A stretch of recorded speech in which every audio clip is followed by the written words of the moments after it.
Como vimos no vídeo anterior, Erikson afirma que ao longo da vida enfrentamos conflitos psíquicos específicos que ajudam no desenvolvimento da nossa personalidade. Por isso, cada um dos 8 estágios de desenvolvimento descritos por ele traz o nome de um desses conflitos. Dê uma olhada. O primeiro estágio vai do 0 ao primeiro ano e meio. Chama-se estágio da confiança versus desconfiança. Equivale à fase oral descrita por Freud. O segundo estágio vai do primeiro ano e meio aos 3 anos. Chama-se estágio da autonomia versus vergonha. Equivale à fase anal da teoria freudiana. O terceiro estágio compreende o período dos 3 aos 6 anos. Chama-se estágio da iniciativa versus culpa. Equivale à fase fálica. O quarto estágio vai dos 7 aos 12 anos. Chama-se estágio do domínio versus inferioridade. Corresponde à fase de latência. O quinto estágio, dos 12 anos aos 18 anos, é o estágio da identidade versus confusão de papéis. O sexto estágio vai dos 18 aos 30 anos. Chama-se estágio da intimidade versus isolamento. O sétimo estágio compreende o período entre os 30 e os 60 anos. É o estágio da generatividade versus autoabsorção. O oitavo estágio, a partir dos 60 anos, é o da integridade do ego versus desesperança. Esses últimos 4 estágios correspondem à fase genital da teoria freudiana.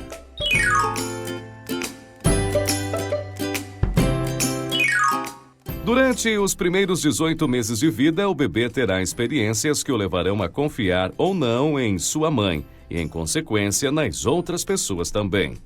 Se o bebê é atendido adequadamente em suas necessidades, alimentado, higienizado, acariciado, ele desenvolverá confiança na figura materna, mais tarde, nas outras pessoas. A criança se aproximará dos outros sempre de forma confiante e amistosa. Já a criança negligenciada desenvolve um sentimento de desconfiança em relação à figura materna e às outras pessoas. Entretanto, será importante desenvolver tanto a confiança quanto a desconfiança. Dê uma olhada no que diz Erikson. And there I felt that the first basic psychosocial attitude to be learned is that you can trust your mother, that she will come back and feed you, that you can trust she will feed you the right thing in the right quantity, at the right time, that when you're uncomfortable she will come and make you comfortable and so on. This is what I mean by basic trust. You see, in animals this is all given instinctively. In man it has to be learned, and a mother has to teach it, and then mothers of different cultures and classes and races teach that in a different way. This was but mistrust is just as important. In fact, if you don't mind my griping for a moment, it happens so easily that when this is quoted, people take away mistrust, doubt, shame, and all of these things, and think I'm merely establishing an achievement scale. First, you must have trust. Mistrust is the ratio of trust and mistrust is our basic social attitude. We do this constantly. If we walk, if we enter somewhere, we have to differentiate now. Can we trust or mistrust? And mistrust meaning the recognition of danger, the anticipation of discomfort, and so on.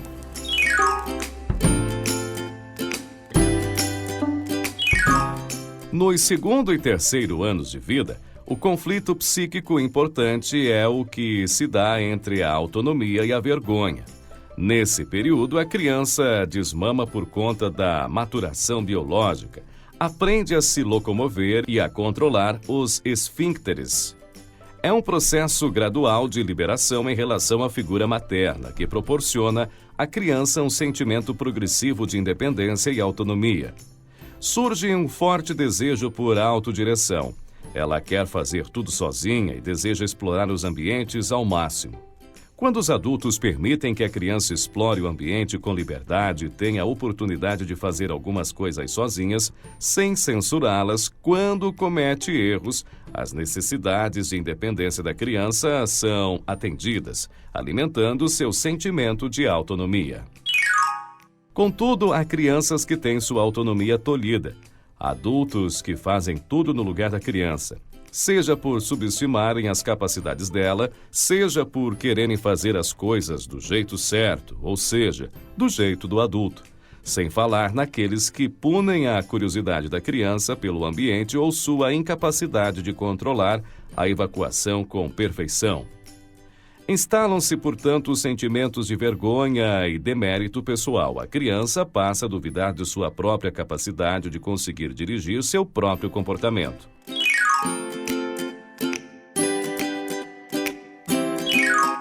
Dos 3 até aproximadamente os 6 anos, a criança desenvolve sua identidade como menino ou menina, segundo Erikson. Nesse período, a criança se identificará com o progenitor do seu mesmo sexo, copiando aspectos do seu comportamento. O menino exibirá sua masculinidade crescente e a menina descobrirá sua feminilidade. Contudo, por ser a fase edipiana, o menino tende a antagonizar com o pai e a menina com a mãe. Em algumas famílias, há dificuldade em aceitar esses comportamentos como naturais, passageiros e fundamentais para o desenvolvimento da personalidade.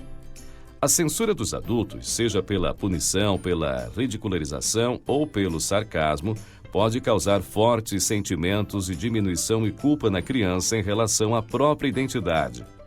Ao expressar seus desejos, a criança está demonstrando sua vontade de vir a ser um adulto completo, desenvolver-se com segurança e propósito.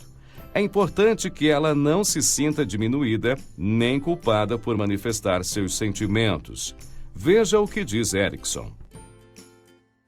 He begins to envisage goals. This has to do with initiative because he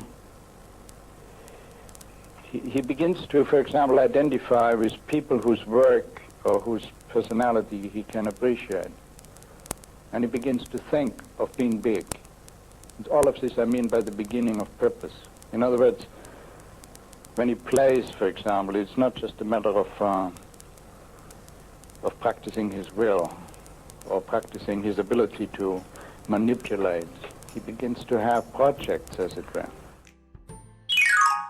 Erikson considera que, nesse estágio, as crianças devem receber esclarecimento sexual de acordo com suas capacidades de compreensão e na medida em que suas curiosidades forem emergindo.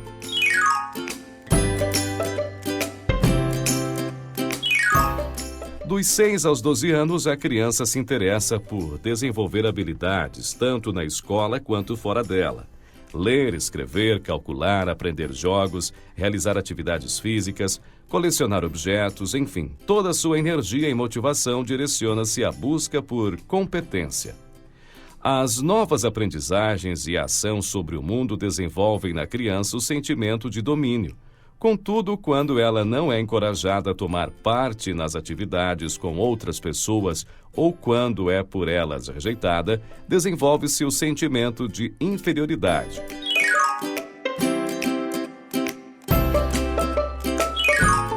No período que vai dos 12 aos 18 anos, o adolescente procura entender a si mesmo.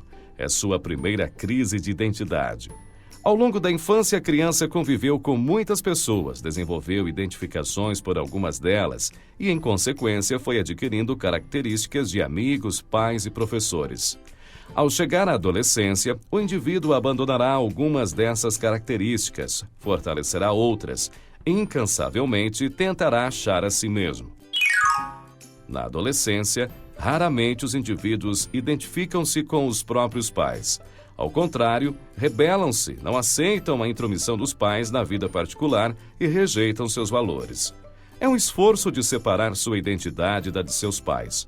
Ao mesmo tempo, o adolescente tem uma grande necessidade de pertencer a um grupo social, normalmente formado por pessoas de sua idade. Ser parte de tais grupos é algo que ajuda o indivíduo a encontrar sua identidade no contexto social. Ao conseguir definir sua identidade, o adolescente desenvolverá o sentimento de coerência interna. Se sentirá uma pessoa integrada e única. Contudo, às vezes o adolescente não consegue cumprir essa tarefa, sofrendo a chamada difusão de identidade, quando ele não consegue encontrar a si mesmo. Veja só. Yes, I suggest that now his cognitive capacities are such and his social interests are such that he now wants to know where does he fit in his culture. You find this in the primitive cultures, in puberty rites, which rather forcefully tell him where he belongs. He belongs to such a tribe, he belongs to such a clan, and so on. While, of course, the more we have a culture in which free choices are given, where somebody in adolescence can still decide who he's going to be, you also have more conflict about that. In other words, if it's highly structured, relatively little conflict. If there's less structure in a free society, then there's greater and greater. So would you say, therefore, the freer the society, the greater the identity problem in a sense is? I would think so. But of course, it also means that wherever the identity is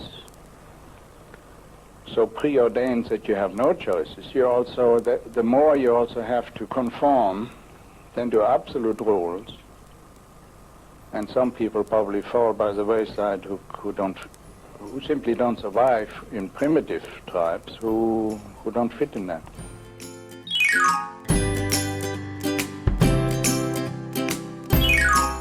Entre os 18 e os 30 anos, o jovem tem interesse em fundir sua identidade com a de outras pessoas.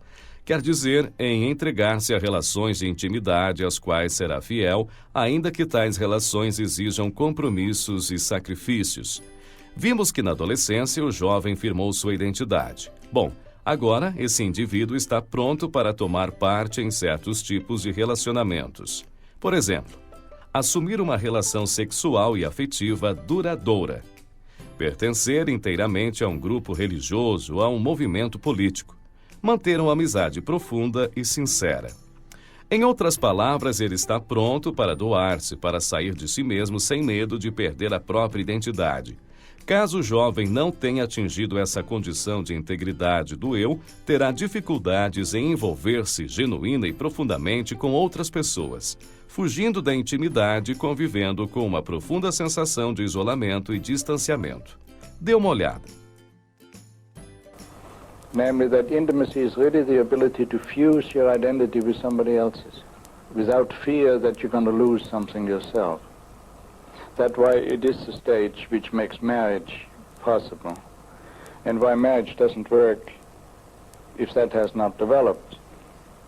Would this be consistent with the notion that many of our sociologist colleagues have suggested from their research that characteristically very early marriages, that is in early age groups, are less likely to succeed than marriages a little age later? I think that is one of the main reasons, because some young people marry to find their identity by marrying, or find their identity in somebody else, which you cannot do. To be really intimate, you have to be able to have a very firm identity already.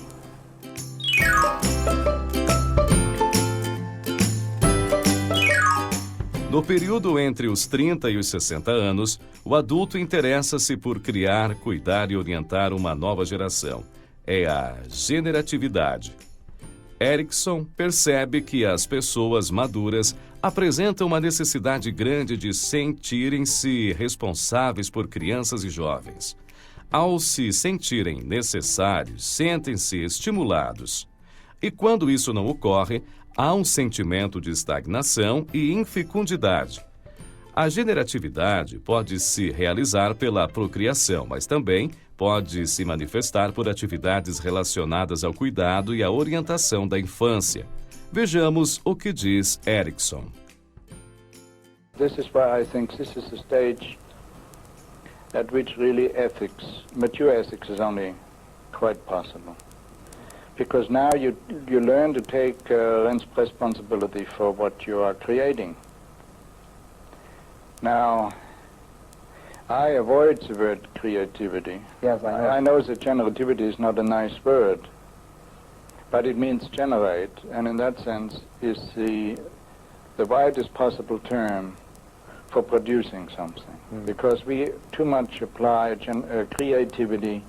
I'm not saying too much, but if I would call it creativity, I would compare it too much with artistic creation, or the particular creativity which we ascribe to particular people. Well, I mean everything that is generated, that is children, products, ideas, works of art. In a sense, then, a person may fulfill growth patterns here by making a contribution, even though it isn't, say, the work of a Mozart or a Picasso and so on. Or without having children. You see, children. I think this is in the future of the world, in fact, very important. Not to assume that generativity can also be useful in one's work with other people's children, as teachers do, for example, or in one being concerned with ideas. But one has to understand the frustration. This is where I would always, you see, emphasize. This is what Freud showed us.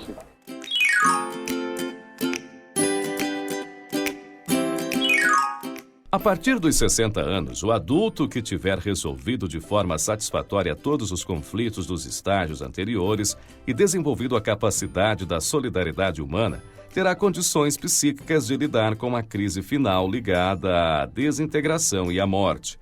Contudo, aqueles que não tenham desenvolvido suficientemente a integração do ego experimentarão sentimentos de desespero e de que já não há mais tempo para retornar e experimentar diferentes possibilidades da vida.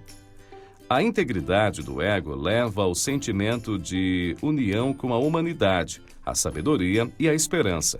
A falta de integridade do ego leva à desesperança e ao temor da morte. Em vídeos futuros, retornaremos à teoria psicossocial de Erik Erikson.